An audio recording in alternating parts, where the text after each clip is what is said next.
Finally 3টা গর্তই আমি ঢেকে দিয়েছি। আর তোমাদের সামনে একটা ধামাকাদার চ্যালেঞ্জ ভিডিও নিয়ে চলে। সেই চ্যালেঞ্জ ভিডিও হচ্ছে যেটা আমার কাছে 3টে জিনিস থাকবে, ওটা মাটির ভিতরে রেখে দেবো 100 কিরকম হয় সেটা তোমাদের দেখাবো। চলো, একটা কাগজ আছে, তার সাথে একটা কাঠের টুকরো, তো দেখতে পাচ্ছি কাঠের টুকরো, তার সাথে একটা লোহা আছে। এই 3টে একসাথে মাটির ভিতরে রেখে দেবো। আর 3টে 100 কিরকম দেখতে পাচ্ছ তোমার দেখার জন্য আমি একটা নিয়ে নিয়েছি, একটা ছোট এটা মাটি খোঁড়ার জন্য। তাই এখানে 3টে গর্ত খুঁড়বো। এই 3টে গর্তের ভিতরে 3টে জিনিস রাখবো। চলো তোমাদের সাথে দেখা।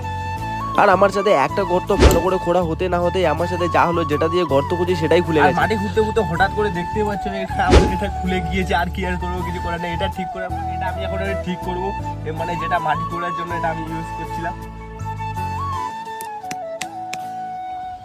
আর ফাইনালি দেখতে পাচ্ছ এটা পুরোটাই ঠিক করে নিয়েছি। আবার এখন আমি 3টে গর্ত, আর দেখতে পাচ্ছ একটা গর্ত আমি খুঁড়ে নিয়েছি। এখন আমাকে 2টা গর্ত খুঁড়তে হবে। চলো,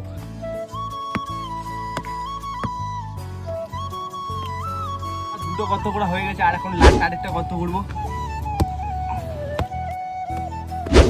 আর ফাইনালি 3টে গর্ত করা হয়ে গেছে। চলো তোমাদেরকে দেখা। আর আমার ফাইনালি 3টে গর্ত করা হয়ে গেছে। আর 3টে গর্তের ভিতরে আমি হচ্ছে ওগুলো রাখবো যেগুলো আমি নিয়ে এসেছি। একটাতে হচ্ছে লোহা, আর একটাতে কাগজ, আর একটা হচ্ছে কাঠের টুকরো। চলো তোমাদেরকে দেখাচ্ছি। তো দেখতে পাচ্ছ এখানে 3টে গর্ত করা হয়েছে, মানে 3টে সমান সমান করে গর্ত করেছি। আর 3টে গর্তের মধ্যে একটা দেখতে পাচ্ছ প্রথমে আমি লোহা রেখে দিচ্ছি, তারপরে একটা কাঠের টুকরো, তার সাথে তার একটা হচ্ছে কাগজ ওই রেখে দিচ্ছি। আর এই 3টে গর্ত একসাথে দেওয়ার পরে আমি হচ্ছে মাটি দিয়ে ঢেকে দিচ্ছি। গর্তের ভিতরে আমি সবকিছু রেখে দিয়েছি। তো দেখতে পাচ্ছি একটা কাঠের টুকরো, আর একটাতে হচ্ছে লোহা, আর এটাতে কাগজটাকে মুড়ো করে আমি হচ্ছে রেখে দিচ্ছি। আর এখন আমি হচ্ছে এগুলোতে মাটি দিয়ে ঢেকে দিব পুরো সুন্দর করে।